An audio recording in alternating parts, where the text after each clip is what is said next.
Ida ist 6 Jahre alt und freut sich darauf, in die Schule zu kommen. In dem hellen und freundlichen Raum mit Gruppentischen fühlt sie sich wohl. Ihre Klassenlehrerin, Frau Werner, geht oft mit ihnen auf den Hof, liest Geschichten vor oder spielt am Klavier. Nebenbei lernt Ida schreiben und rechnen. Die Schule ist schön.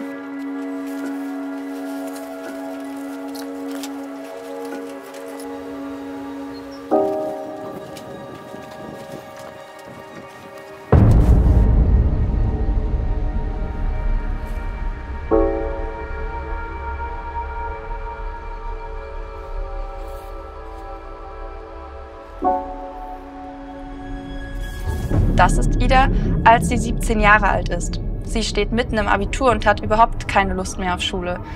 Übermorgen schreiben sie die Bio-Klausur. 2 Tage zuvor hatte sie Mathe geschrieben. Nächste Woche sind Englisch und Musik dran. Dazu muss sie noch Hausaufgaben machen, weil die anderen Lehrer sie auch auf die Klausuren vorbereiten möchten. Ida ist gestresst. Sie weiß, dass sie lernen muss, sonst bekommt sie eine schlechte Note. Und gute Noten zu kriegen ist in der Schule das Wichtigste. Das weiß inzwischen jeder. Sie interessiert sich nicht für die Polymerase-Kettenreaktion, den Bau der DNA, die Meiose, Mitose, den Zellzyklus, Analyse von Karyogrammen, Rekombination oder Replikation. Aber sie muss, und sie muss jetzt. Sonst schafft sie das geforderte Pensum überhaupt nicht mehr. Bei Ida führt diese Situation zu heftigen Trotzkämpfen und starken inneren Widerständen. Ergebnis: Sie zwingt sich dazu, 2 Stunden vor ihrem Hefter zu sitzen und ist danach aber kein Stückchen weiter. Sie fühlt sich elendig und aufgewühlt und dumm und in die Ecke gedrängt. Es ist zu ungerecht. Warum muss ich dauernd etwas tun, was ich eigentlich gar nicht will? Fragt sie sich. Es ist doch total egal, ob ich das verstanden habe oder nicht, es geht doch eh nur um die Bewertung. Alles dreht sich um Noten, bei den Lehrern wie bei den Schülern. Als Schüler kann man sich nicht daraus befreien. Ida weiß, Noten sind subjektiv. Bei einem anderen Lehrer in einem anderen Kurs hätte sie eine andere, bessere oder schlechtere Note bekommen. Die meisten Lehrer merken vermutlich nicht einmal, dass man ihnen etwas vorspielt. Das betrifft ausnahmslos jeden Schüler, bei den einen bewusster als bei den anderen, aber im Grunde richten wir uns alle danach aus, was wir glauben, was gefordert ist. Dieses Verhalten hat nichts mit Hinterhältigkeit oder bösen Absichten zu tun, im Gegenteil, es ist das, was die Schule möchte. Schon in der Grundschule gibt es das nur eine richtige Antwort-Prinzip. Wären die Noten weg, wäre das ein großer Schritt gegen das dunkle Machtgefälle zwischen Lehrern und Schülern. Stattdessen wäre Platz für einen Umgang miteinander. Stattdessen wäre da ein Raum für Gleichwürdigkeit.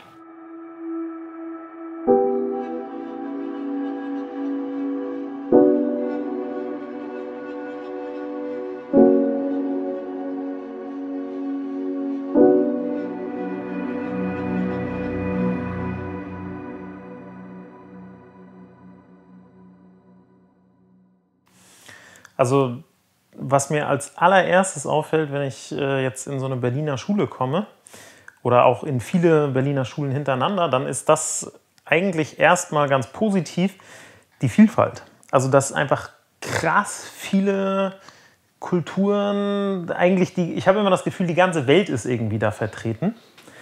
Und was mich dann wundert ist, dass ich irgendwie im Gegensatz zu jetzt auch Berlin als Stadt das Gefühl habe, die sind da aber gar nicht zu Hause. Also die ganze Welt kommt nach Berlin und will da zu Hause sein und irgendwie Kunstprojekte machen und arbeiten und dies, das irgendwie. Die ganze Zeit ist was los und alle finden es total geil. Und in den Berliner Schulen habe ich aber das Gefühl, wird das irgendwie nicht weitergetragen. Also da gibt es anscheinend eine Grenze, wo ich nicht das Gefühl habe, dass die ganze Welt auch willkommen ist da. Und das ist irgendwie was mich so sehr früh sehr stark irritiert hat.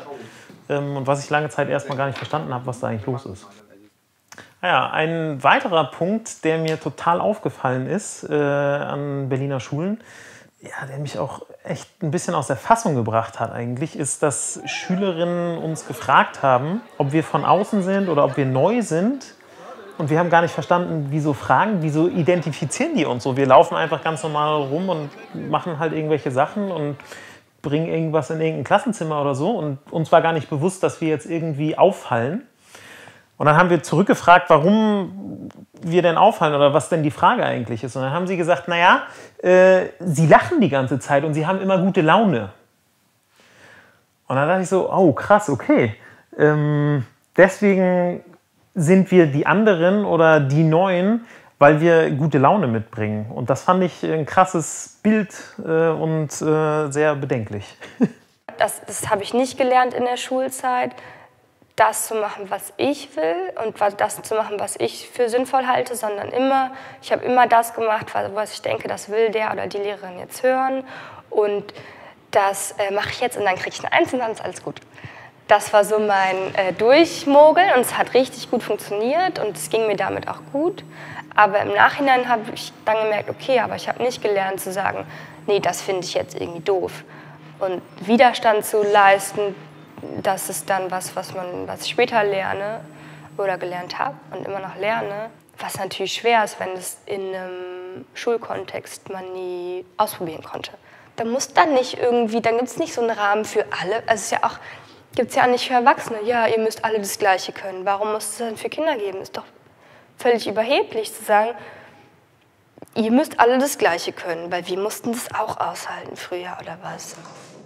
In unserem Schulsystem haben die besten Ausgangsbedingungen Kinder, die Eltern haben, denen Schule sehr wichtig ist und die ihre Kinder sehr gut fördern können, sowohl mit Nachhilfe als auch mit so einer Erziehungsweise, die Schule sehr oft betont und die sehr viel Wert darauf legt, dass Hausaufgaben gemacht werden und gelernt wird und so. Und die auch so Statistiken nach dann auch eher aus reicheren, weißen Haushalten kommen.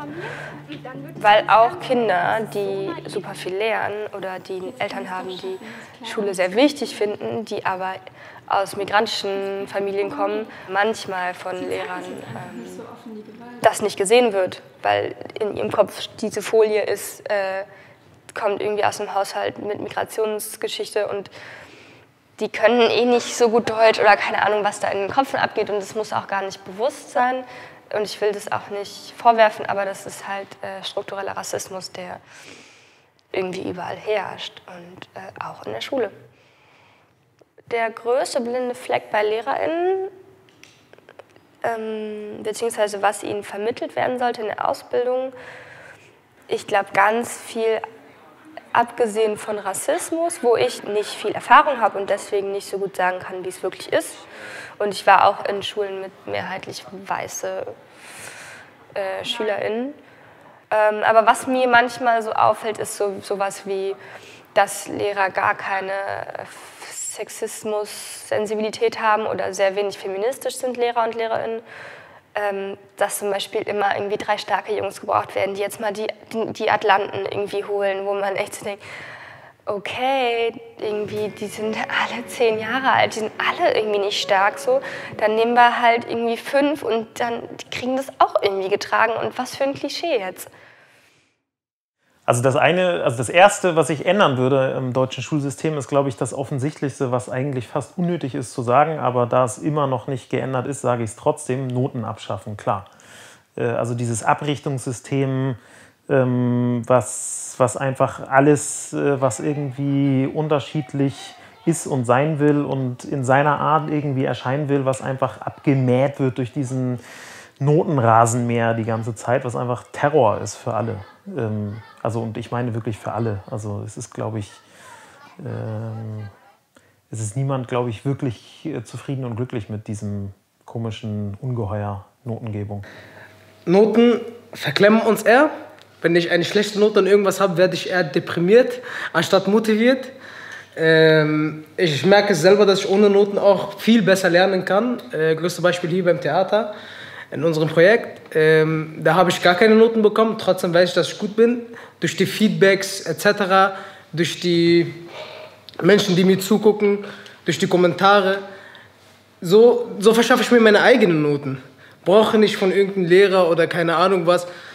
Also, lernen tun wir, wenn wir lesen, wenn wir, keine Ahnung was, irgendwas suchen und so. Mehr, als wenn man mir irgendein Thema gibt und dann mich unterdrückt und sagt, hey, wenn du das nicht machst, kriegst du diese Note. weißt du, dann habe ich so noch mehr Stress, Druck. Verstehst du, was ich meine? Und ja, das ist meine Haltung zu Noten.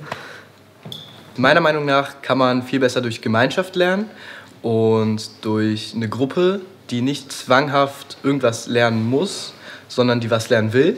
Also durch den eigenen Willen kann man meiner Meinung nach viel besser lernen, als wenn irgendein Lehrer dich zwingt, bis zu einem bestimmten Datum eine Seite auswendig zu lernen. Und wenn ich mir selber Ziele setze, was ich lernen will und wie ich es lerne, kann ich mir das viel besser einbringen und lerne es auch viel besser. Ich würde alle Fächer abschaffen. Ganz klar, weil dieses ganze bescheuerte Wissenshäppchen aufteilen und Abgrenzung zu dem und Abgrenzung von dem, das ist Quatsch, das brauchen wir nicht mehr. Also das ist ja, also es geht ja sowieso nicht mehr um Wissensvermittlung. Also das hat ja irgendwie dieses ganze Digitale abgelöst, sondern wir müssen irgendwie mit dem Wissen arbeiten. Also das Wissen ist das Material. Es ist nicht das Ziel, das Wissen zu haben, sondern das Ziel ist, das Wissen zu nehmen und damit zu arbeiten, damit zu spielen, irgendwie das aufeinander knallen zu lassen, das irgendwie wieder in die Breite zu bringen und auf dem Schulhof zu verteilen, irgendwie kleckerlesweise, was weiß ich. Also tatsächlich ein Spiel möglich zu machen, und es würde an der Schule, die ich jetzt sozusagen mit erdenken würde, würde es ein Fach geben, und das wäre einfach Sinn in Klammern E, also Sinne und Zusammenhang. Weil das ist das, was wir brauchen. Also wir brauchen irgendwie Sinnhaftigkeit, wir brauchen Zusammenhang und wir brauchen irgendwie einen Bezug zu unseren Sinnen. Also das Kunst machen halt letzten Endes. Und das bezieht sich nicht auf ein Fach, sondern wenn ich halt eine bestimmte Fragestellung habe, dann kann ich es gar nicht verhindern, dass ich irgendwie in 10 Fächer gehen muss. Und ich muss nicht in allem Experte sein, aber ich kann überall einen Experten haben, den ich ansprechen kann. Das wäre, glaube ich, sehr viel produktiver und sinnvoller und auch freudvoller. Ja, jetzt mal ehrlich, man hat irgendwie von all dem, was man lernt, von diesen 100% Fächer und Themen in der Schule, braucht man fürs Leben vielleicht nur 20%. Also waren 80% sinnlos. So, man müsste irgendwie so eine neue Schule erfinden einfach. Aber man hatte halt zu wenig, auf das man sich gefreut hat. Und zu viel, wo man gar keinen Bock hatte, das zu lernen. Und man merkt, das gehört nicht zu einem. Dann ist mir aber auch aufgefallen, dass es eine total politische Ebene gibt und dass ganz viel so Inhalte, die die Schüler lernen müssen, die auf diesen Lehrplänen stehen, eben nicht von den Schülern mitbestimmt werden, was ja absurd ist, weil um die geht es, dass die Schülervertretungen eben dann nicht mit am Tisch sitzen, sondern die Parteien und irgendwie Leute von der Industrie- und Handelskammer, die dann später irgendwie die Arbeitnehmer sein werden und die dann irgendwie ihre Interessen da reinbringen. Was völlig absurd ist, wenn man überlegt, um wen es eigentlich geht. Es geht darum, dass die Menschen, die Schüler und Schülerinnen und auch die LehrerInnen lernen und wachsen können und nicht irgendwas entsprechen müssen. Wenn ich mir jetzt wieder die Berliner Schulen angucke, haben wir ja beste Voraussetzungen durch diese Vielfalt. Weil wir so unterschiedlich sind und aus so unterschiedlichen sozialen, kulturellen und was weiß ich für Hintergründen kommen, haben wir eigentlich immer einen super Abgleich direkt zu sagen, warte mal, wie geht's eigentlich dir damit? Also eigentlich haben wir sozusagen den Pool, um das miteinander zu bewegen, total beisammen. Aber es wird, glaube ich, viel zu wenig gemacht. Und dann natürlich absolut noch ein wichtiger Punkt, ob die junge Generation gut vorbereitet ist. Also da finde ich halt jetzt gerade natürlich dieses Beispiel mit den Schülerdemos und Greta Thunberg total geil. Und sie spricht ja auch für die Generation, weil eben also viele Leute eben auch in diesem Alter sich daran anschließen und das eben anscheinend nicht egal ist, was passiert eigentlich mit unserer Welt und was passiert eigentlich mit der Menschheit. Also das sind ja sehr offensichtlich Fragen, die denen sehr viel näher am Herzen liegt als allen anderen Verantwortlichen, die überhaupt gerade irgendwie so auf den Bühnen der Welt unterwegs sind. Und insofern kann man ja eigentlich nur sehr positiv gestimmt sein. Was sind denn jetzt die realen, hoffnungsvollen Sachen? Und das sind dann natürlich diese Sachen, wenn ich irgendwie mit den Jugendlichen arbeite und merke, was da für eine Kraft ist und was da für eine Power ist und was da für ein Vertrauen ist und auch für eine Fähigkeit, sich miteinander zu verbinden. Und das ist, glaube ich, das überhaupt Entscheidendste überhaupt. Also der Wille, sich miteinander zu verbinden, mit dem anderen, mit dem Fremden, mit dem Komischen, mit dem Unnormalen. Und dass dafür die Begegnungsräume geschaffen werden. Das ist eigentlich die Aufgabe der Schule, weil wenn die Begegnungsräume nicht geschaffen werden und diese Begegnungen nicht stattfinden, dann wird auch das nicht stattfinden, dass tatsächlich die Menschen mehr bereit sind, sich miteinander zu verbinden, als sich voneinander zu trennen. Dann sind wir immer Spielball von diesen ganzen extremen Leuten und Politikern, die halt Interesse daran haben, dass wir uns trennen und dass wir uns im Zweifelsfalle dann eben für Kriege instrumentalisieren lassen. Ich glaube, Erwachsene werden nie so richtig erwachsen. Dieser Prozess ist einfach nie abgeschlossen. Und vor allem, als ich hier gearbeitet habe, habe ich gemerkt, wie viel Erwachsene noch lernen können, auch von den kleinen Jugendlichen, von ihren eigenen Schülern. Und das ist toll, wenn sie das annehmen und es dann akzeptieren, dass nicht sie immer recht haben, sondern dass vielleicht sie auch mal lernen können. Also lautet ein Beschluss, dass der Mensch was lernen muss. Nicht allein das ABC bringt den Menschen in die Höhe. Nicht allein in Schreiben, Lesen übt sich ein Vernünftigwesen. Nicht allein in Rechnungssachen soll der Mensch sich Mühe machen, sondern auch der Weisheit lehren muss man mit Vergnügen hören.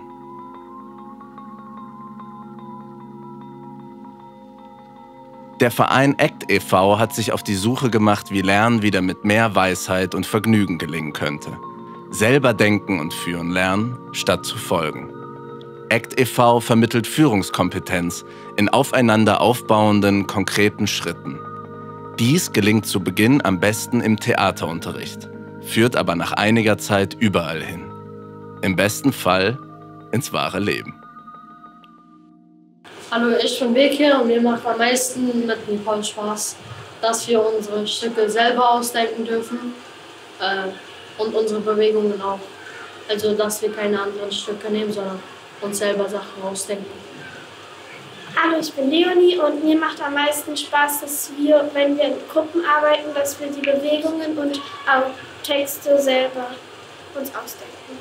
Also wir arbeiten mit den Karten und das ist eben anders als in anderen Unterrichten, weil du hast du eben auch vor Augen, was du verbessern sollst oder was du in deine Szene einbauen willst oder kannst. Je jünger die Kinder sind, umso weniger Angst haben sie vor der Führung. Also das, was dann bei Erwachsenen zu beobachten ist, diese Angst, diese Verantwortung zu übernehmen. Also wenn Erstklässler hier da stehen, die wollen alle führen. Also, und wenn man es dann in so einem Setting macht, wo man diese verantwortungsvolle und liebevolle Führung lernt, glaube ich, ist es zukünftig einfach wahnsinnig wichtig. Also da ist es noch nicht verbaut, es ist noch nicht so gekippt, also es ist noch nicht so negativ belastet. Und das finde ich interessant, da anzudocken. Ein anderer Lieblingsmoment, Bekir, der dann während einer szenischen Arbeit zu mir kommt und dann irgendwann das erste Mal sagt, hey, wir brauchen ja Musik. Bisher ist das sonst von mir eine Frage, braucht ihr Musik, was braucht ihr, ich biete Ihnen was an oder ich lege es eben rein. Und der dann irgendwie plötzlich das erste Mal kam, wir brauchen was Düsteres und es muss langsam sein und es sehr genau beschrieben hat und sich das dann auch mit mir angehört hat. Und dann eben auch, bevor die Szene losging, mir ein Go gab. Und denk bloß an die Musik. Hier in dem Theaterunterricht können wir, also da müssen wir nicht Sachen schreiben, denn das ist langweilig. Hier können wir uns ganz am Anfang erstmal im Fokus entspannen. Wir dürfen uns hinlegen, sitzen oder stehen. Und das dürfen wir eigentlich sonst im normalen Unterricht nicht. Und hier dürfen wir auch hier dürfen wir auch frei rumlaufen und so. Und im Klassenraum müssen wir mal uns hinsetzen. Und am wichtigsten, glaube ich, ist das Veto. Warum? Das Veto baut so viel Widerstände auf lange Sicht ab. Und ja, wenn die Kinder wissen, ich muss nicht, wenn ich nicht will, es entspannt die ganze Situation. Und was ich auch spannend fand, ich habe mir vorgestellt, was wäre, wenn eine Lehrkraft vorne an der Tafel steht, sagen wir, es ist noch dieses klassische Setting, und auf einmal ruft ein Kind Klarheit. Das ist viel freier und auch nicht so demütigend, als wenn ich sagen müsste, ich verstehe es gerade nicht, weil dann fühlt man sich wieder so doof und ist irgendwie der es nicht kapiert. Aber wenn ich einfach Klarheit einfordere, so, ich habe das mal so durchgespielt gedanklich und ich fand das sehr gut, einfach, weil der Lehrer sofort immer ein Feedback von seinen Schülern hat und ja eigentlich viel besser weiß auch, woran er ist.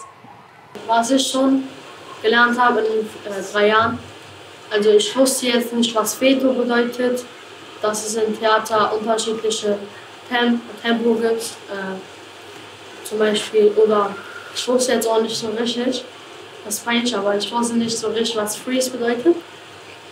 Und hier dann habe ich mal gefragt und jetzt weiß ich, was Freeze bedeutet, was Veto bedeutet. Also Veto bedeutet, das mache ich nicht. Aber da muss man auch eine andere Idee haben. Und ich habe auch hier gelernt, mit Karten zu arbeiten. Also in der 3. Klasse und der 1. Klasse haben wir so also Ideen aus dem Buch einfach genommen. Und hier habe ich gelernt, mit Karten zu arbeiten.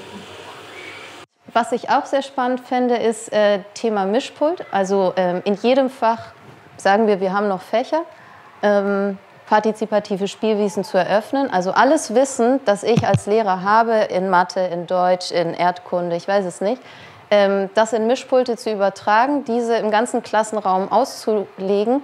Und weil ich finde, wir müssen davon wegkommen, Wissen zu vermitteln und dahin kommen, das Wissen zur Verfügung zu stellen, damit die jetzt mal anfangen können, wenn das Wissen da ist, überhaupt dann, also ja, eigentlich eine wirkliche Lernerfahrung zu machen.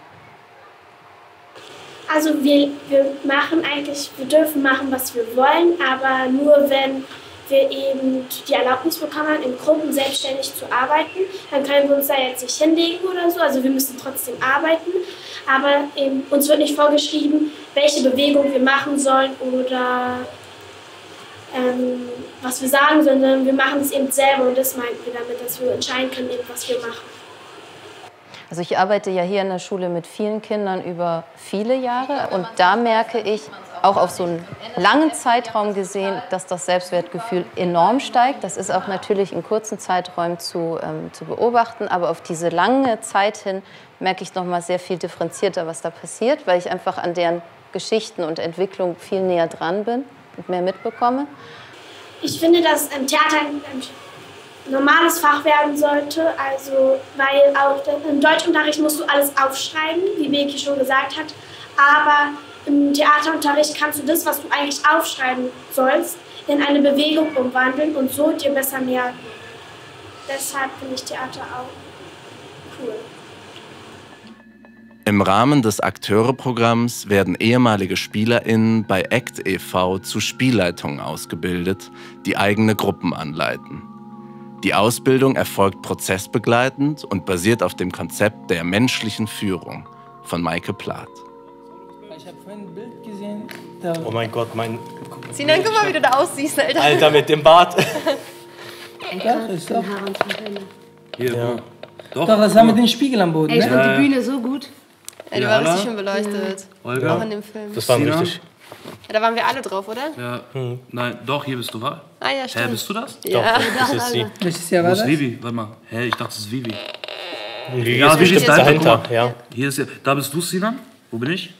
Hier, Da, Mitte. Da. Da. Achso, das ist ein Buch, ne? Ich fand das Bühnenbild auch so gut gemacht, ey. Ja, Mann. Ja, aber das Geile ist jetzt so, ich feiere das total, dass wir jetzt so Kollegen geworden sind, ne? Dass wir nicht mehr nur so wir sind alle am Heimathafen oder bei ACT, sondern wir sind einfach Akteure geworden, so Chefs in dem Sinne. Finde ich, feiere ich voll. So, dass man erstmal so Theater macht, so, wir haben uns alle durch Theater gefunden, dann ist jeder so ein bisschen sein Weg gegangen, zum Beispiel du hattest Drehs und sowas, alles zusammenkommen wieder, haben diesen Film mit Rosa gedreht. Man, ich habe nicht mal darauf geachtet, wer alles dabei war, weil so viel gedreht wurde und durcheinander gedreht wurde und jetzt sind wir Protagonisten. Ja, krass. Zeiten ändern sich, oder? Ja, ich weiß noch, als ich zur ersten Probe kam, ich hatte so Schiss, ich hatte so Respekt vor dir. Wir hatten so Blickduell gemacht, direkt am ersten Tag. Ich hatte so Angst vor dir. Wir haben Blickduell gemacht? Ja, und jetzt, wenn wir Blickduell machen, wir würden unendlich machen. Es ist eine Sache, selber Theater zu spielen und in einer Theatergruppe zu sein. Und es ist was anderes, wenn man dann vor einer Klasse steht als Kursleiter und man das anleiten muss. Für mich war das ganz komisch. Am ersten Tag habe ich fast gar nichts gesagt und habe mich eher zurückgezogen und in die Beobachterrolle bin ich dann einfach gewechselt. Am zweiten Tag habe ich aber ein bisschen Mut gefasst und habe jetzt viel dazugelernt seitdem. Am meisten hat mich überrascht, dass es so viele reife Jugendliche gibt, bei denen man das gar nicht erwartet. Oft hatte ich die Situation, dass ich die Beobachtung gemacht habe, dass die Schüler viel reifer sind als einige Lehrer, die ich bis jetzt erlebt habe. Und beispielsweise ist bei unserem Feedback-Verfahren in einer der ersten Wochen, wo ich dieses Projekt gemacht habe, ein Schüler nach vorne gekommen und hat eine so reife und gute Kritik geäußert, mit so vielen Regeln, die er beachtet hat, die viele Erwachsene gar nicht kennen. Dass man zum Beispiel erst das Positive sagt, dass man später selber reflektiert, dass man versucht, den anderen nicht zu verletzen und die Kritik so äußert, dass sie produktiv ist. Und das hat mich echt überrascht, als der Junge aufgestanden ist und mit Tränen in den Augen dann die Kritik geäußert hat. Es gab eine Situation, da bin ich aus dem Raum rausgegangen, weil es mir zu viel war. Ich habe hinter der Tür angefangen zu weinen, was sehr schockierend einfach war für die ganze Klasse. Was aber daraufhin ein sehr toller Moment war, war der nächste Morgen, als die ganze Klasse hier auf mich gewartet hat und mich mit offenen Armen aufgenommen hat und ein so tolles Gespräch geführt hat, wo die selber über ihr Verhalten reflektiert haben, wo die sich entschuldigt haben und wo sie mir auch Feedback gegeben haben, was ich in Zukunft besser machen kann. Einer meiner Lieblingsmomente war, als eine Gruppe, die an einer Szene gearbeitet hat, total verzweifelt war. Das klingt jetzt vielleicht komisch. Sie hat gesagt, es macht keinen Sinn und es ist alles unfair, scheiße, wir haben keinen Bock mehr, keine Ideen, unser Stück ist eh für nichts zu gebrauchen. Und dann bin ich für 3 Minuten in diese Gruppe gegangen, habe nur Fragen gestellt und nach diesen 3 Minuten hat die ganze Gruppe voller Freude ausgestrahlt und war einfach glücklich und hat gesagt, boah, das ist die geilste Szene, ja, wir rocken das, wir machen das und hatte so tolle Ideen, obwohl ich wirklich nur in die Gruppe reingegangen bin und ihnen Fragen gestellt habe, ohne irgendwas anzuleiten, ohne zu sagen, macht es so oder so. Die Ideen kamen von ihnen. Man muss ihnen einfach nur diesen Schwung geben. Ja, oh ja, ich war nervös ein bisschen. Und während erstmal musste ich ja irgendwie alle Leute kennenlernen. Ich hatte Pläne im Kopf und musste aber gucken, ob diese Pläne funktionieren, weil für die ist es ja total fremd und die kennen einander auch nicht so gut. Und für mich war das dann so, das war ein geiles Gefühl. Nach der Probe war es so geil, ich habe mich wie ein neuer Mensch gefühlt, weil das im Leben eine neue Aufgabe für mich ist, eine Gruppe zu leiten. Also auch wirklich zu leiten und nicht nur hobbymäßig oder freizeitmäßig. Und ich war aufgeregt. Ich habe auch zum Abschluss dann nochmal gesagt, es macht mir so Spaß mit euch. Und dann habe ich irgendwas anderes geredet, dann nochmal, es macht mir so Spaß. Und am Ende nochmal so mit Stottern, es macht mir so Spaß mit euch. Schönen Tag. Und ich hatte echt Angst auch am Ende, was deren Eindruck war. Ich habe mich das gefragt und war bei der zweiten Probe aber dann voll zufrieden, als ich gesagt habe, wie viele zurückgekommen sind und wie viele mir geschrieben haben. Unerwartet fand ich irgendwie, dass ich meinen Plan nicht so durchziehen kann, also nicht irgendwie, dass ich die als Marionetten benutzen wollte, sondern man muss den Leuten in die Augen schauen, die erstmal kennenlernen und dann gucken, ob man das mit denen machen kann oder ob die Lust darauf haben. Ne? Das war jetzt so das Unerwartete. Wie hat sich das angefühlt? Also jeder kennt mich als sehr selbstbewussten Jungen, sehr direkt und sehr sicher. Nur diesmal wurde ich irgendwie so nervös, dass ich am Ende der Probe, weil 20 Leute gucken mir in die Augen, so auch teilweise Leute, die ich kenne, die kennen mich in dieser Rolle nicht. Und dann wiederhole ich 3-mal dasselbe. Es hat mir so Spaß gemacht, ich freue mich auf nächste Woche und so. Habe ich 3-mal wiederholt, habe ich mich auch entschuldigt, weil ich nervös war. Und als ich dann so raus bin, habe ich irgendwie auch ein bisschen Nervosität verloren und wusste jetzt, hab dieses Feeling bekommen, Leute zu beschäftigen und habe auch das erste Mal gesehen, was es heißt, nochmal Sachen mehrmals zu erklären, weil es Leute gibt, die nicht zuhören oder so und diese Lehrerposition vielleicht mal irgendwie ein bisschen oder auch dieses Coaching oder die Regie oder Spielleitung, einfach so diese Rolle da zu stehen, trotzdem das irgendwie so hinzukriegen. So. Also ich war schon nervös so, aber als ich nach Hause gegangen bin, konnte ich so gut schlafen wie noch nie. So. Eine Woche vor der Probe habe ich manchmal Schiss, ich habe wirklich manchmal Schiss, zu wissen, okay, wiederhole ich jetzt zu viel? Aber dann irgendwie, wenn ich dann die Leute wieder auf der Bühne sehe, dann merke ich, okay, das darf ich wiederholen. Da muss man so ein Gefühl für haben, wie oft was wiederholen kann. Kurz vor der Probe mache ich mir halt so ein bisschen Gedanken, weil ich will meine Schauspieler auch nicht langweilen, zu gucken, okay, für den Fall, dass eine Übung schneller geht als gedacht, muss ich mir was einfallen lassen, was ich machen könnte. So, und das mache ich dann. Heute lief es ein bisschen so und so, weil ich krank war und mich gar nicht mehr konzentrieren konnte und zwischendurch auch krank am Set war. Und das ist halt so für mich, okay, gut, ich musste jetzt gerade noch mal für 10 Minuten nachdenken, was ich machen könnte. Und das hat aber Gott sei Dank noch funktioniert.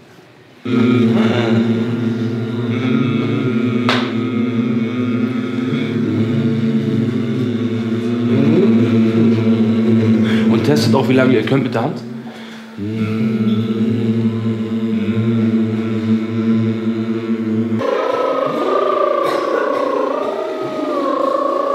Okay, einmal tief.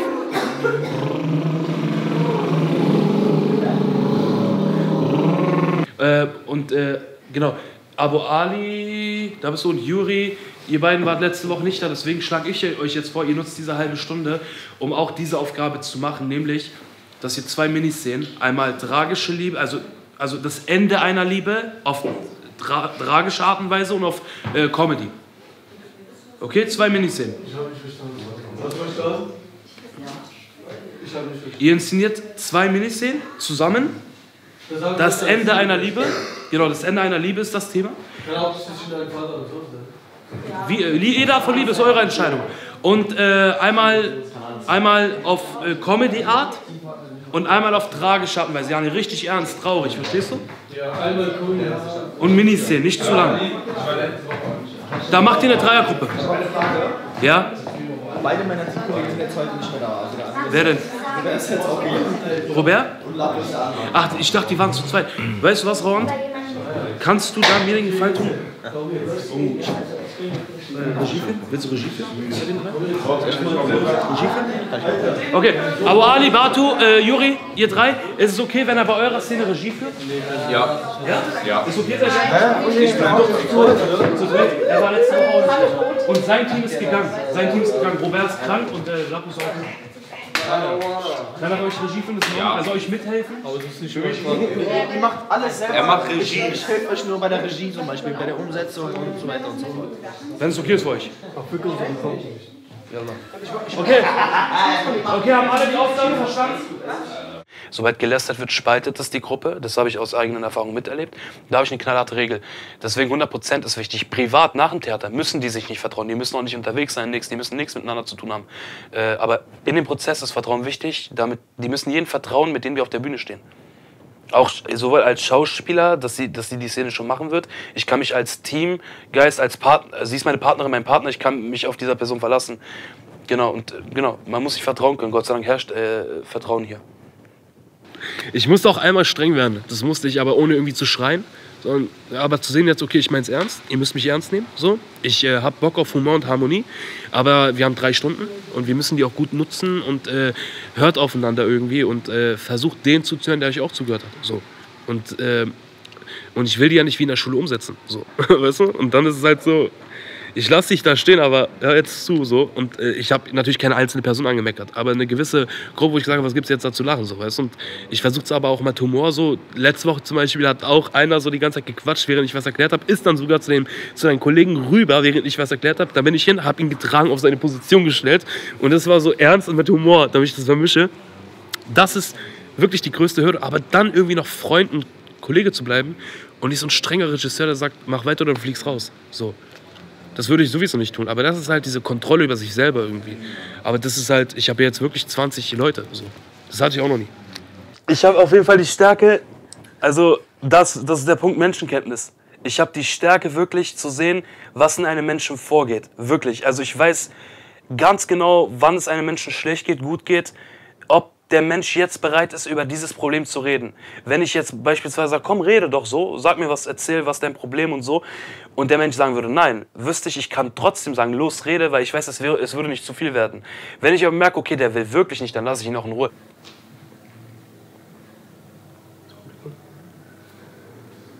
Sucht euch einen Punkt im Publikum, irgendwas.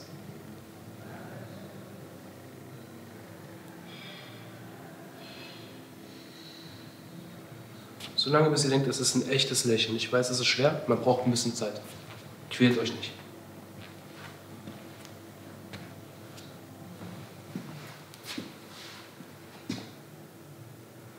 Kannst du noch, ne? Den kannst du jetzt noch, ne?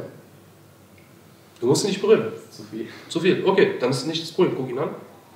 Jetzt gehst du auf ihn zu und du gehst rückwärts, du verfolgst ihn. Und du gehst auf ihn genau.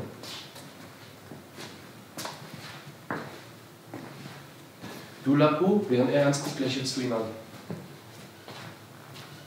Stopp, du verfolgst ihn jetzt mit dem Lächeln.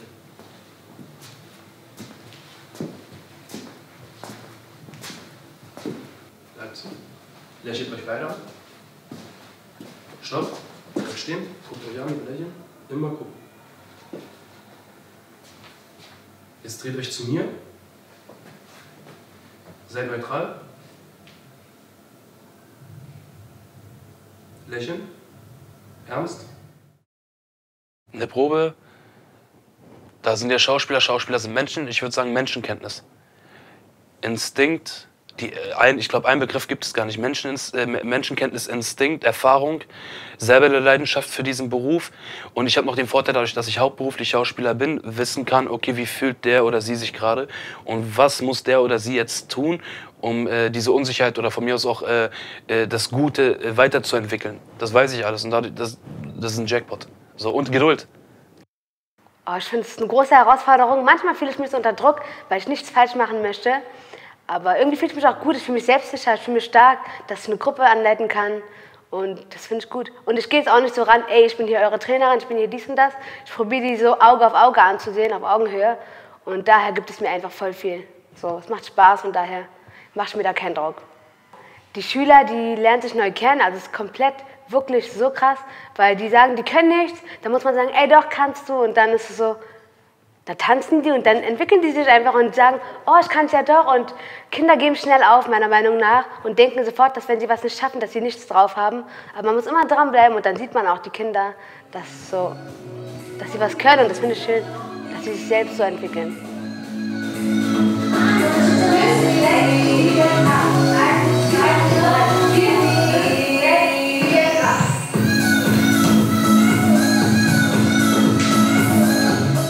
Dann nehmen wir ein bisschen Rücksicht auf dich heute, ja? Wenn du nicht mehr kannst, sagst du einfach Halla und dann nehme ich die Seite. Ja? Okay. Ich fühle mich so traurig. Warum? Weil heute in der Schule hat mich jemand ausgelacht und auch geschlagen und getreten. Warum? Ich weiß nicht warum. Einfach so? Hast du mit deiner Mama gesprochen darüber? Das musst du machen, Charlotte. Damit sie dir helfen kann, okay? Ich rede nicht mal mit deinem Schulleiter. Soll ich das mal machen?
Ich finde, es kommt auf den Lehrer an. Es gab natürlich Lehrer, wo man sagt, ey, die sagen, bleib dran, das schaffst du.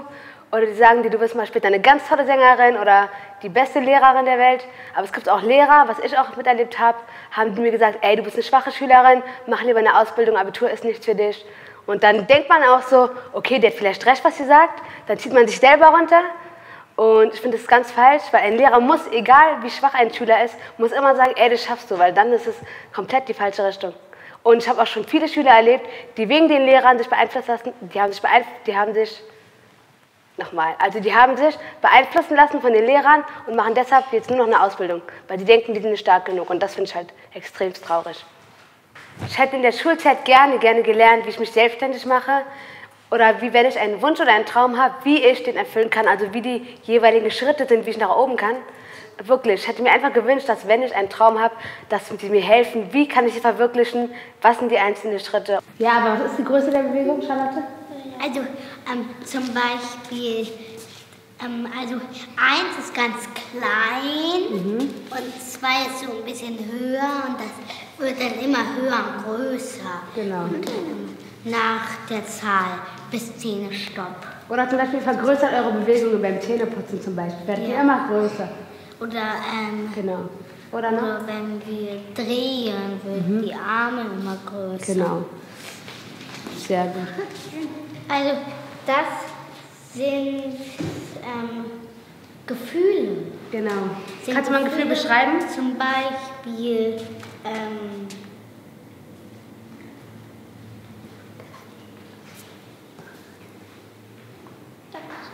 Nee, ich gebe ihr kurz Zeit, sie kann das. Beschreib mal, was du kannst gut, Charlotte, das machst du immer gut. Beschreib mir ein Gefühl. Willst du nicht? Veto. Veto? Okay. Was heißt Veto? Kannst du mal erklären, warum du Veto gesagt hast? Veto heißt so ähnlich wie Stopp. Ich will nicht. Und warum willst du gerade nicht? Weil ich schüchtern bin. Okay. Veto respektieren wir, dann Veto. Du? Und kannst du mal zum Beispiel Angst zeigen, aber ohne Ton? Wenn du ängstlich bist, zeig das mal.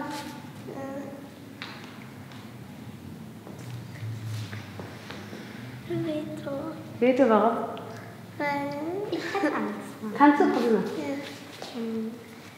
Ohne Ton, du hast Angst vor etwas, vor einem großen Bären zum Beispiel. Kannst du das? Du hast Angst? Ich weiß jetzt nicht wirklich.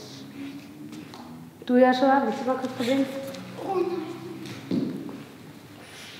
Genau, er hat Angst.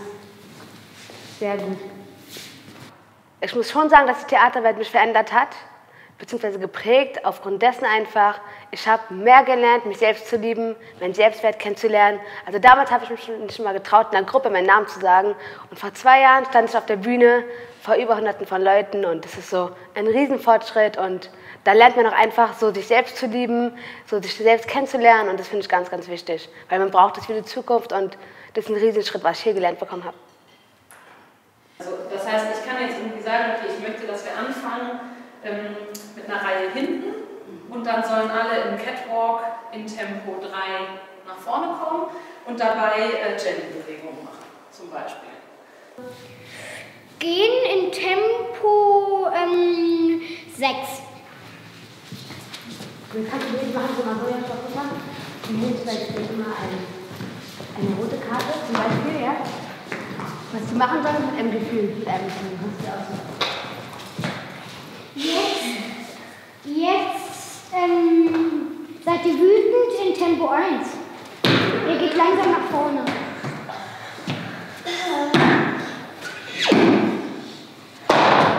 Jetzt humpelt ihr dabei.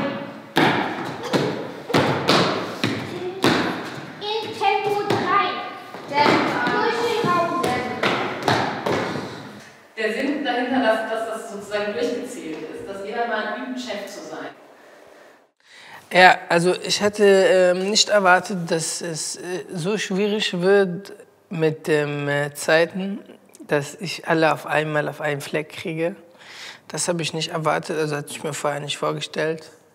Und überraschend war, dass die Motivation da auch spannend hochzuhalten, das war eine Herausforderung. Also ist immer noch eine Herausforderung, tatsächlich. Bei einigen habe ich was zu hören bekommen, dass das eigentlich jetzt so unangenehm war. Und tatsächlich habe ich dann wieder nochmal drüber nachgedacht, was habe ich eigentlich falsch gemacht. Und kam auch zum Punkt, was ich falsch gemacht habe. Und habe es jetzt wieder verbessert. Das Beispiel war, ich war viel, also du sagst immer, ich war viel zu lieb. Ich war viel zu lieb. Und es ist einfach eine Sache mit mir, was ich sag's mir auch selber, weil ich lerne ja Regie führen, ich mache ja Regie und Regie ist halt wirklich eine anstrengende Sache. Es ist keine einfache Sache, wie man jetzt wirklich, man kann das nicht alles belächeln oder ist nicht alles immer okay und ja sagen. Man muss führen, man muss klare Sachen sagen. Und manchmal ist es nicht einfach, glaube ich, so klare Sachen zu sagen, ohne dass jemand traurig oder sauer wird. Und ich kam irgendwie zum Punkt, dann, wo jemand einfach von denen mal ein Wort gesagt hat oder der hat einen Anspruch gemacht und das einfach, was nicht sein Recht war und nicht richtig war, was er gesagt hat. Aber weil ich einfach viel zu lieb war und viel zu nett war, die ganze Zeit hat er gedacht, dass hier wird Pille-Palle gemacht oder irgendwas. Ne? Dann kam ich einfach zum Punkt und sagte, okay, hör mal bitte zu. 1, 2, 3 und dann war ich dann auch kein Lieber. So, und dann irgendwie danach hat es funktioniert. Wenn man Führung übernimmt, muss man halt wirklich ab und zu mal nicht auf sein Herz treten und auf die Ängste der Menschen und das dann auch nicht vielleicht gut tun wird oder so oder sich vielleicht schlecht fühlen. Man muss einfach nicht auch nur wirklich nur darauf gucken, dass sie immer 100% glücklich sind, weil manchmal ist es eine Sache, was nicht so Spaß macht, aber trotzdem getan werden muss.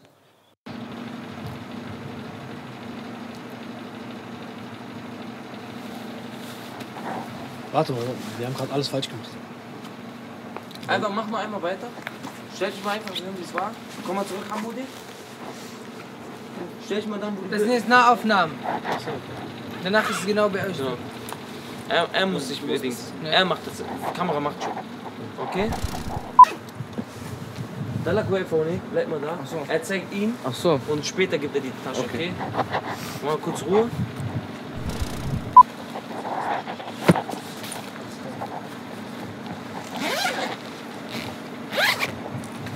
Warte kurz.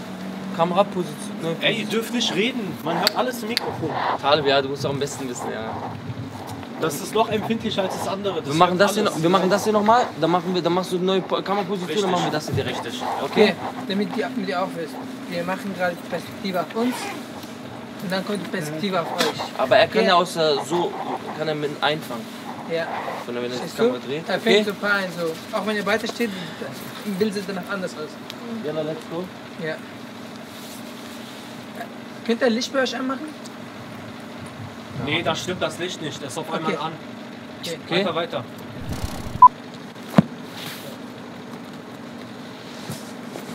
Können wir das bitte noch anders machen? Ich möchte, dass wenn er ihn zeigt, weil er sagt indirekt, er muss ihn zeigen, dann gibt zu ihm den Okay. Weil die Kamera muss hinter ihm sein.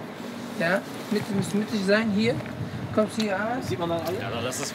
Ja, so. Kannst du das bitte so machen? Ja. Und dann zeigst du ihn, wie wir abgemacht haben, zeigst du ihn, du sagst, gibst du ihm okay, gibst du zu mir und gibst du ihm okay. Und dann, wenn ihr die Hand gibt, gibt uns die Tasche. Gibst du okay. Komm mal ein bisschen weiter nach hier. Ja. Du bleibst da. Ich bin ein bisschen so. Okay, haben wir das hier so jetzt mal was drin haben? Aber ich gehe zu ihm jetzt, ne? Nein, er kommt. Ich komme, ich zeig. Okay. Und bitte. Nochmal. Kannst du schon offen haben, die Tasche? Mach mal schon auf. Walid. Okay. Lass dir auch. Nochmal. Nochmal. Und bereit? Ja. Und bitte. Mir fehlte das vorhin mit der Übergabe. Das fehlte mir so ein richtig gutes. Erst Hand, dann Tasche. Ja. Sag, wenn du soweit bist. 3. Ich sag, stimmt jetzt. 2. Du hast schon die Tasche. Aber nur du bei dir geben den Hand, wa? Ja. Oder? Nee, er hat noch nicht die Tasche danach. Ja, müssen wir mal. Lass uns nochmal das ganze Spiel hier, okay? Das ganze Spiel. Ab er sagt, gib mir die Tasche. Du sagst alles klar? Du zeigst mir jetzt gerade die Tasche, du sagst alles klar und danach da. Sina, Frage an dich, wer ist bedeckt, wer ist nicht? Walid, also euch 4 erkennt man alle. Ja? Da muss er nach vorne laufen, ein bisschen, ja? Also Serja muss ein bisschen mittiger, genau. Du musst ein bisschen... Ja, jetzt erkennt man alle, ihr könnt sogar... Okay, super. Let's go. Und... bitte. Okay, stopp. Amodi, ich gebe ihm zuerst die Hand. Ich hab ihn nicht... Bruder, wenn alle die Ich Hand gebe ihm geben, zuerst die Hand. ich Wenn du gleichzeitig mit mir läufst, sieht man das doch nicht. Stopp. Hamad hat der andere die Hand gegeben. Gib mir nicht Hand. Ich hab ihm nicht die Hand gegeben. Ach so. Nein. Ich hab ihm den Koffer gegeben. Ach Genau. so. Hat mir Hand gegeben. Nein, Okay, aber wenn ich mach's früher. Nein, eben nicht. Später. Ich gebe ihm die Hand. Okay? Wenn ich fertig bin, nein, davor hat er doch alles klar gesagt. Dann Indem ich jedem mal die Chance gebe, seine Idee aufnehmen erstmal. Ja, dass sie von mir halt aufgenommen werden und verarbeitet werden und versuchen vielleicht das Beste rauszuholen. oder vielleicht alles oder vielleicht gar nicht, aber dann erkläre ich ihnen auch warum. Also so, glaube ich, würden die Leute sich dann wohlfühlen im Endeffekt, dass man nicht abgestoßen immer wird und sagen, okay, nein, vergiss mal oder so. Erstmal nachdenken, erstmal aufnehmen. Und dann sage ich, okay, hör mal zu, also da und da hast du recht in diesen Punkten und da könnte es leider nicht so gut hinhauen, weil so und so, dies, das. Also, dass man auch Sachen begründet und erklären kann, warum das nicht funktioniert. Und deswegen glaube ich, dann wird sich jeder auch da wohlfühlen. Knallhart sein, trotzdem nicht gemein und nicht egoistisch. Du musst die Leute zuhören und da musst du auch Sachen, was finde ich wichtig, dass man Sachen miteinander bespricht und dass man auch Sachen manchmal runterschlucken muss und um eine gute Führung zu machen, muss man wirklich vieles runterschlucken, so gesagt, und man muss es auch verarbeiten und dann muss man das wiedergeben in besseren, also man kriegt so Steine hingeschmissen, dann muss ich als Führer irgendwie jetzt ein Haus davon bauen, so jetzt, damit er versteht, weißt du?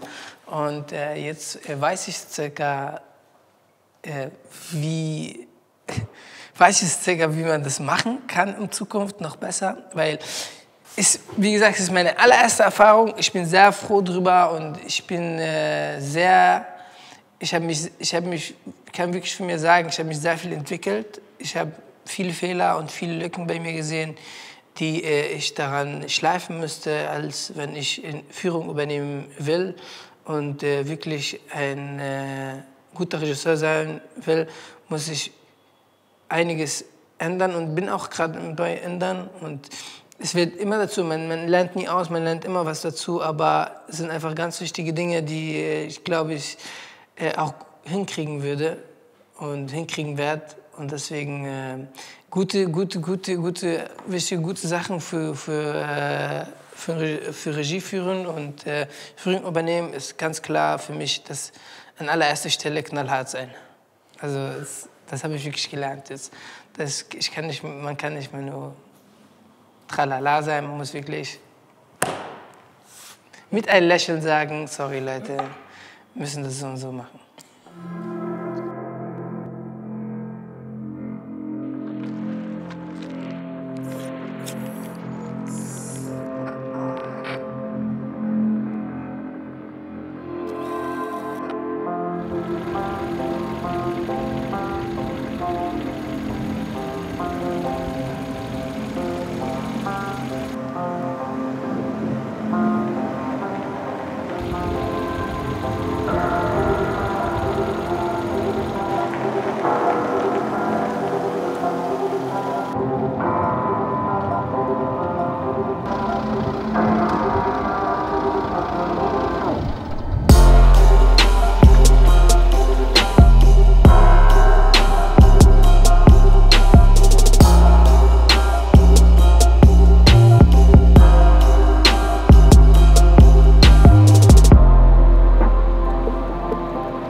Habe ich gedrückt? Ich kenne mich nicht aus. Na, da ist doch ein X, wo die gelöscht wird, ne? Ah, jetzt nimmt auf. Siehst du? So, Amen, bitte einmal klatschen. Okay. So, Konzentration und es kann losgehen. Und zwar genau bitte jetzt. Und bei Amers Geschichte, das war auch mein allererstes Mal, dass ich quasi einen kompletten Film leite. und jeder hatte sein erstes Mal und da ist man so ein bisschen so unerfahren und man hat so diese 1000 Fragen im Kopf, die durch einen kommen. Und dann irgendwie war ich am Ende glücklich, dass wir das irgendwie geschafft haben und dann kam der Schnitt und war auch mein erstes großes Projekt, so und alles nochmal zu schneiden, haargenau, wie man das alles sich so gesehen geplant hat. Ich dachte so, mich wird keiner verstehen, ich werde jetzt mein Bestes geben, aber mich wird keiner verstehen. Einmal habe ich es den Jungen allen erklärt und die haben es auch alles verstanden. Am Ende kam dann, ich glaube Rauand war das, er kam dann zu mir und meinte, Digga, ich habe alles verstanden, du bist der beste Lehrer, den es gibt. Und dann dachte ich mir so, also entweder lügt er mich jetzt gerade an oder er erzählt die Wahrheit. Aber nee, das war schon wirklich, also es war schon, man hat so auch gemerkt, wie auch wirklich alle so geguckt haben, oh, wie geht das? Und da kamen auch 1000 Fragen zurück. Also ich habe schönes Feedback dann bekommen, dass sie das alles auch verstanden haben. Das war wirklich schon eine schöne, geile Erfahrung da. Dieser Zusammenhalt, also dass wir so zusammen an einen Strang ziehen, dass wir halt zusammen alles was entwickeln. In der Schule hingegen wird quasi die Anforderung halt, wie wir es alle kennen, gegeben. Du musst das, die Aufgabe erfüllen. Am Ende gibt es eine Note. Die Note sagt jetzt nicht aus, was du da erreicht hast, also was du da gemacht hast, sondern nur halt, wie stark deine Beteiligung war. Und bei ACT sieht man halt hingegen das Ergebnis. Also man sieht dann wirklich, was man da vollbracht hat. Und da ist schon der Unterschied zur Schule auf jeden Fall. Also das spürt man ja auch. Ja, also halt wie immer. Ich bin halt aufgestanden und bin zur Schule gefahren. Wir haben nun Physikunterricht gemacht. Wir haben auch was Neues gelernt und war echt interessant.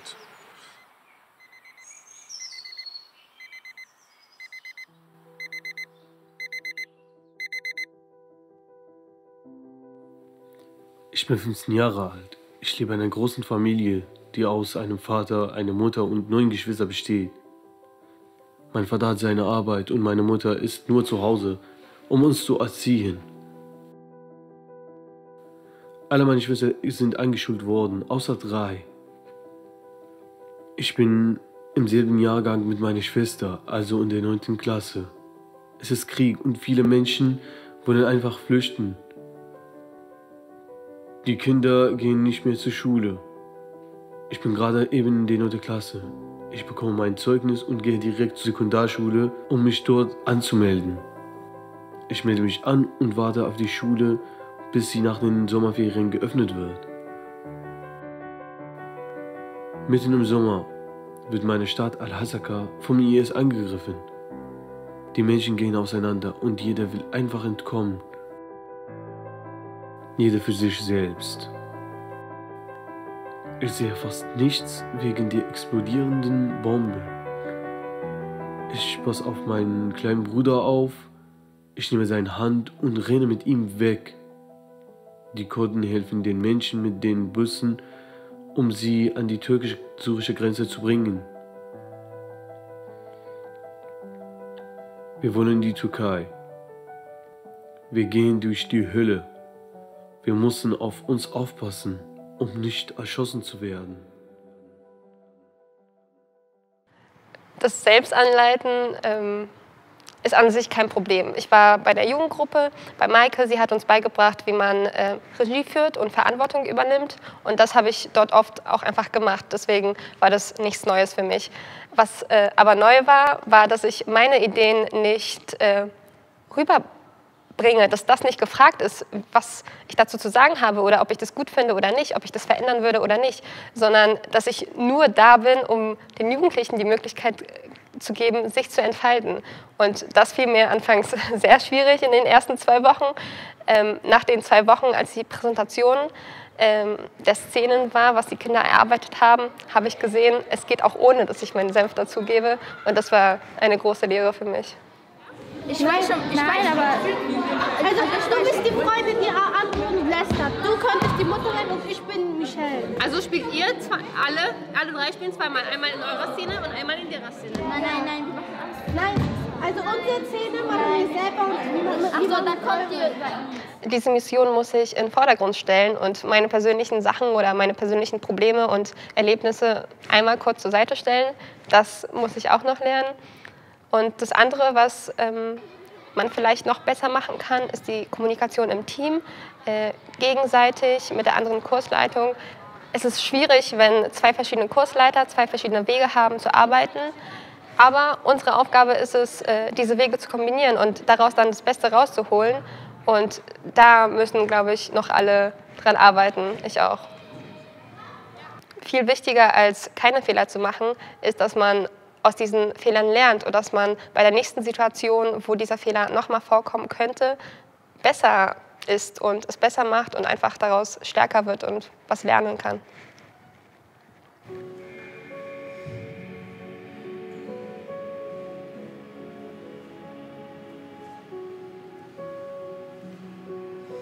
Ich habe Angst. Komm. Ich habe keine Ahnung. Okay, 3 Tickets bitte. Aber 1 ist doch kostenlos. Ja, erst 8 Jahre. 8 ist doch 9. Wenn ihr so spricht, versteht man kein. Ich glaube auch, dass es wichtig ist für die Kinder, vor allem in der Schulzeit nicht nur das fachliche Wissen zu erlernen, sondern mein Lieblingsbegriff, das autonome Denken. Das ist eine schwierige Aufgabe, aber ich glaube, es ist die Aufgabe der Lehrer, eine sehr wichtige Aufgabe, dass die Kinder das nach den paar Jahren Schule einfach mitnehmen können.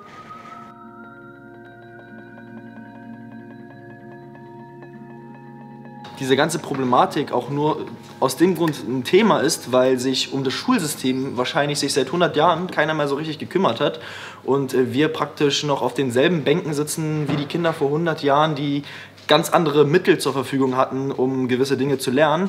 Und wenn man von vornherein sich mit einem Kind nicht richtig beschäftigt, dann kommt es in einen Förderkurs. In diesem Förderkurs ist es auch nicht immer so, dass man sagt, okay, um diese Schüler wird sich besonders gekümmert, weil viele Lehrer auch den Eindruck haben, dass Schüler, die in Förderkursen sitzen, meist gar nicht die Lust haben oder gar nicht dazu fähig sind, auch noch Besseres zu bewirken. Wenn man den Kindern das Gefühl gibt, dass sie es genauso drauf haben wie Gymnasiasten, dass sie auch zu denselben Ergebnissen kommen. Das Gute ist natürlich, dass eben aber auch jetzt diese Generation jetzt auch nicht darauf wartet, dass Schule das macht, sondern dass sie sich selber diese Räume schaffen und selber diese Räume nehmen. Also das ist eigentlich meine große Hoffnung, dass ich sage, okay, wir haben jetzt noch dieses kleine Zeitfenster, wo das möglich ist. Und ich glaube auch, dass tatsächlich so eine Art globales Bewusstsein oder, um dieses Wort von Daniele Ganser, Menschheitsfamilie zu nehmen, also wo die Menschheitsfamilie sich langsam bewusst wird, dass es sie gibt, dass wir das eigentlich sind, eben tatsächlich da mehr Bewusstsein entsteht. Und das ist, glaube ich, einfach de facto der Fall, dass sich diese Menschen miteinander verbinden und dass das auch gar nicht mehr so abstrakt ist wie jetzt für die Alten. Also das, wo man sagt, naja, irgendwie da gab es doch kein Internet und irgendwie was nicht in Berlin oder was nicht in meinem Vorgarten passiert, das kann ich schon gar nicht mehr denken. Sondern ich glaube, dass diese Generation einfach das als fast natürlich empfindet, dass diese Entfernungen nicht, die sind nicht so real. Also das ist einfach diese Gleichzeitigkeit, das ist das, was real ist. Und ich kann das auch denken, dass irgendwie gerade in Asien dieses passiert und in Südamerika jenes und dass das alles miteinander zusammenhängt. Und dieser Klimawandel hat ja auch letzten Endes, wenn man das jetzt ein bisschen salopp sagen will, den positiven Effekt, dass er klar macht, wir sind tatsächlich zusammen auf dieser einen Kugel und es betrifft uns alle, egal was wir sonst noch für Probleme und Unterschiede und Vorlieben und sonst was haben. Aber ich habe immer probiert, irgendwie trotzdem nicht irgendwie die Schüler aufzugeben oder denen gesagt, dass ihr doof seid. Dann verlieren sie, glaube ich, sofort an Hoffnung. Und dann haben sie auch keine Bindung zu dem Lehrer. Und dann geht diese Struktur und allgemein die Bindung zwischen Lehrer und Schüler komplett kaputt. Und es baut sich dann immer weiter auf und steigert sich dann, dass man dann keinen Bock hat irgendwie auf Schule. Dann nehmen die schlechte Laune mit nach Hause. Dann beschweren sich die Eltern, dass es irgendwie nicht mehr klappt. Und ich würde jedem Menschen wirklich ans Herz legen, habt irgendwie Geduld mit den Menschen. Probiert das Beste aus den Menschen rauszuholen. Und das habe ich hier wirklich gelernt, muss ich wirklich sagen. Und allgemein zu meinem Erkenntnisgewinn im Laufe meiner Zeit mit den Schülern. Also ich habe es mir so vorgenommen, dass es genauso klappt. Ich dachte erstmal, dass es nicht so klappen wird, dass ich vielleicht viel strenger sein muss und irgendwie denen sagen muss, nee, und dass ich so eine Lehrerhaltung haben muss. Aber es war mit den Schülern wirklich so, das waren meine Freundinnen, das waren meine kleinen Geschwister und dadurch hatten wir eine mega gute Bindung. Dann habe ich es erstmal probiert, ein paar Stunden zu leiten, es war wirklich spaßig. Und dann zum Schluss Und zwischendurch hatte ich immer Hilfe von Anna. Und bei ihr war das so zum Beispiel, die stand mir immer beiseite, hat jeden Tag gefragt, ob ich was brauche, inwiefern ich bereit bin, ob alles gut ist. Und es war dann sowas wie, das war so wie eine Schwester, wie eine Mutter für mich. Da hatte ich nicht so einen Druck, so, oh nee, jetzt muss ich alles richtig machen, jetzt traue ich mich gar nichts zu sagen. Ich hatte da immer so, okay, ich darf meinen Mund aufmachen, wenn mir was nicht passt. Oder wenn sie eine Meinung hat und ich eine Meinung habe, dann darf ich sie auch vertreten. Das durfte ich damals bei den Lehrern nicht, weil ich halt unter Einfluss von denen stand. Und das finde ich hier an ACT wirklich bewundernswert. Dass ich, egal was für eine Meinung ich habe, ich werde trotzdem noch genauso anerkannt wie vorher. Und das würde ich wirklich auch allgemein jedem Lehrer mit auf den Weg geben, dass ein Schüler von Herzen seine Meinung sagen darf, ohne gleich abgestempelt zu werden. Was ich eigentlich erstaunlich finde, ist, dass wir, glaube ich, mit dieser Arbeit eigentlich gar keine Irritation im Schulsystem sein dürften. Weil eigentlich steht all das, was wir mit dieser Arbeit machen, im Berliner Schulgesetz, im Artikel 3 bei den Bildungs- und Erziehungszielen. Da stehen exakt die Punkte, um die es uns geht und die entstehen in dieser Arbeit. Und ich finde es völlig absurd, dass wir damit eigentlich Exoten sind und eher an manchen Stellen als Störung auch empfunden werden. Und eigentlich müssten wir langweiliger Mainstream sein. Also eigentlich müsste es vollkommen selbstverständlich sein. Und die Gesetzeslage ist so, dass es das eigentlich ermöglicht. Also ich würde mir wünschen, dass viel mehr Lehrer, statt irgendwie ihre Pflicht zu tun und ihre Dinge abzuhaken, sich trauen würden, wirklich eine Haltung zu entwickeln und auch danach zu handeln. Also wirklich sich zu fragen, warum mache ich diesen Beruf? Was will ich eigentlich? Und jetzt fange ich wirklich mal an, mich selber zu hinterfragen und selber rauszufinden, was möchte ich für eine Lehrerin sein und wie komme ich dahin.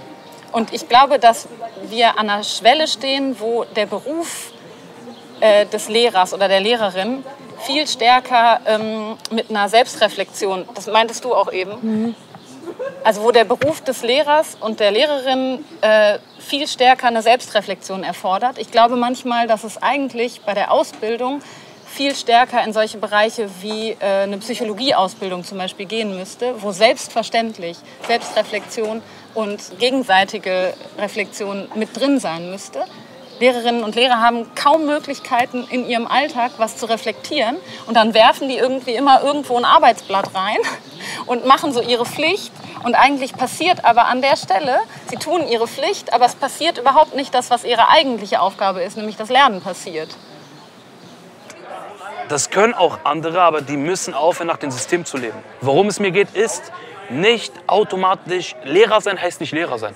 Lehrer sein ist ein Beruf und du alleine entscheidest, wie du diesen Beruf ausübst. Das heißt also, man muss lernen, Menschen zu lieben und an Menschen zu glauben. Und man muss daran glauben, dass alles, was die im Kopf haben, was die beitragen wollen, nicht von irgendwoher kommt. Das hat ja alles einen Grund. Die waren auch mal Babys und die werden auch Omi und Opis hoffentlich. Ja. Das heißt dann jetzt gar nichts, ne? Der nimmt er nicht auf. Wo gehst du? Okay, schnell. Leute, heute ist die letzte. Okay? Gas, ich liebe euch alle. Ich bin stolz auf euch. Okay.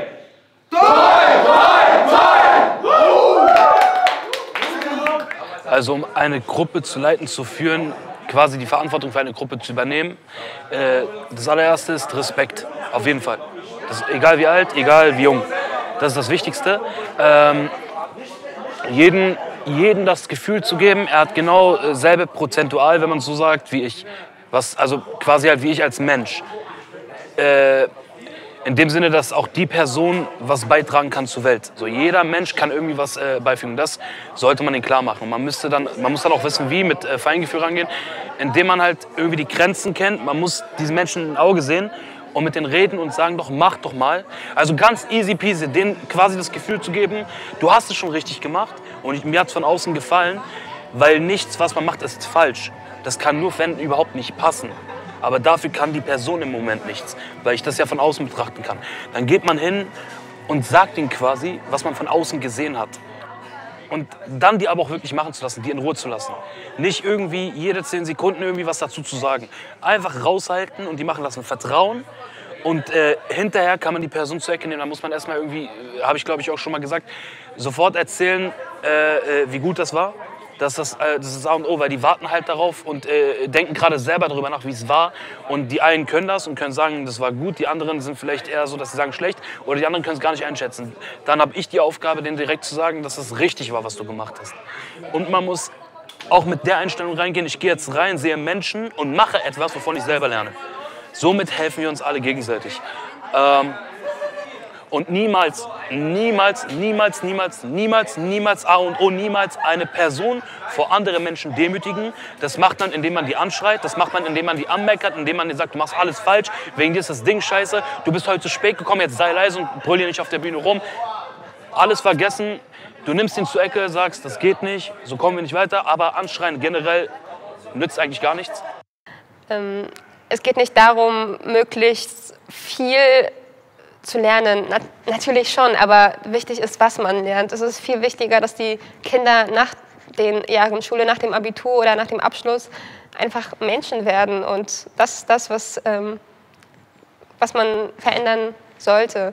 Natürlich veränderst du die Welt nicht alleine, du kannst aber das Vorbild sein für die es möglich ist, die Welt zu verändern. Das heißt, nicht aufgeben und sagen, hey, macht keinen Sinn, ich bin alleine, keiner steht hinter mir, sondern wenn du anfängst, können sich vielleicht 2 das abgucken, dann seid ihr schon zu dritt. Von diesen 2 gucken sich das wieder 2 an, dann seid ihr schon zu 5. Und durch diese Kette kann durch eine kleine Situation vielleicht doch die Welt ein bisschen besser gemacht werden. Und ich glaube, wenn wir versuchen, diese Lücke zu schließen zwischen, das ist mein Ideal und dieser Mensch möchte ich eigentlich mit Kindern und Jugendlichen sein und diese Aufgabe möchte ich eigentlich tun und ich schaue mir jetzt an, wie komme ich jetzt Schritt für Schritt dahin, dann gibt es halt 1000 verschiedene Möglichkeiten, glaube ich, wenn ich das erstmal anerkenne und nicht immer direkt denke, das geht ja nicht, weil ich muss ja auch irgendwie die Noten geben und dann muss ich ja auch, habe ich immer so viel zu tun und dann suche ich die ganze Zeit nach Ausreden, aber wenn ich mich traue, eine Haltung zu haben und zu sagen, ja, aber wenn ich diese Lehrerin sein möchte, jetzt gucke ich mir das mal an und jetzt suche ich diesen Weg dahin. Und das, was wir jetzt machen, ist ein möglicher Weg.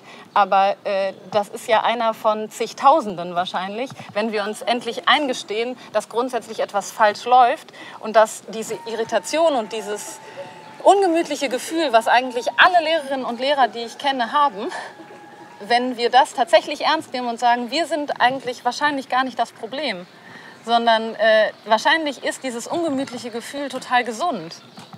Und wahrscheinlich sollten wir das einfach anerkennen und nach Wegen suchen, wie wir da rauskommen. Lehrer, wenn man so sagen kann. Also eigentlich sind wir schon so Lehrer und Schauspielcoach oder wir sind Akteure. Aber ich glaube, um Akteur zu sein, musst du schon Sachen gemacht haben, also es kommt mit der Zeit. Du kannst nicht auf die 10. Stufe einfach direkt hochspringen. Ich glaube, das geht nicht und das habe ich wirklich dieses Jahr gelernt. Und wenn du wirklich Künstler bist, dann hast du dein Leben lang Geduld und keine 10 Stufen, vielleicht sind es 20 Stufen, vielleicht sind es auch nur 5 Stufen. Aber es geht nach Stufen. Man kann nicht von 1 nach 100 springen. Geht nicht. Und das würde ich dann jeden Einzelnen nochmal sagen, damit er von Anfang an versteht, ja, dass man nicht direkt zum Skyline greifen kann.